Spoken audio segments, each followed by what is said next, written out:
আরে ভাই, সৌদি আরবে যদি এই অবস্থা হয় আপনি কোথায় যাবেন বলেন। গাড়িটা আসলো, আইসা আমারে বলতেছে যে এই আপনার এই কপি দেওয়ার জন্য।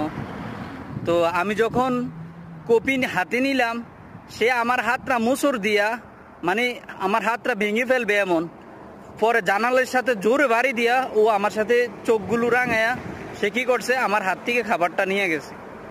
যদি সৌদি আরবের অবস্থা এমন হয়, আপনি ভাবতে পারেন যে আর কোথায় আপনি এই ব্যবসা বাণিজ্য করবেন। আসলে এইগুলো তো বলতে পারি না যে কি একটা দেশ, এই দেশের মধ্যে কিভাবে তারা এই কাজ করে।